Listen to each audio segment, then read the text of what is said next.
Dear YouTube family, السلام علیکم ورحمۃ اللہ۔ ملکی تاریخ کا بدترین شارٹ فال صبح 7:32 پر پورے پاکستان میں بجلی بریک ڈاؤن ہوا اور ملک کا 99% تاریکی میں ڈوب گیا۔ نیشنل گرڈ میں خرابی کی وجہ سے ملک کے چھوٹے بڑے سارے شہر بجلی سے محروم ہو گئے۔ دنیا کے کسی ملک میں یہ تماشے نہیں ہوتے۔ آپ دبئی چلے جائیں، ساری رات روشنیاں آپ کا استقبال کرتی ہیں۔ انڈونیشیا دیکھ لیں، ملائیشیا چلے جائیں، قطر کو دیکھ لیں، دنیا کے باقی ممالک کو دیکھ لیں، وہاں پر آپ کو یہ بدتمیزیاں نظر نہیں آئیں گی۔ ایسے کام صرف اور صرف یہاں ہی ہو رہے ہیں۔ آج پاکستان میں بجلی کے نہ ہونے سے اکانومی کو کھربوں روپے کا نقصان ہوا۔ امیر غریب سب پریشان۔ ہسپتال کے ICU کا نظام درہم برہم ہوا۔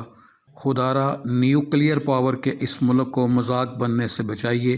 بے شک ہماری فوج چوکس اور چکنا ہے، لیکن ہمیں دشمن کو ایسا موقع نہیں دینا چاہیے جو ہماری کمزوری بن کے ابھرے۔ یوٹیوب فیملی سے گزارش ہے کہ سید برادرز کو سبسکرائب کرنا مت بھولیں، ویڈیوز کو لائک کریں، شیئر کریں اور کمنٹ سیکشن میں اپنی رائے کا اظہار ضرور کریں۔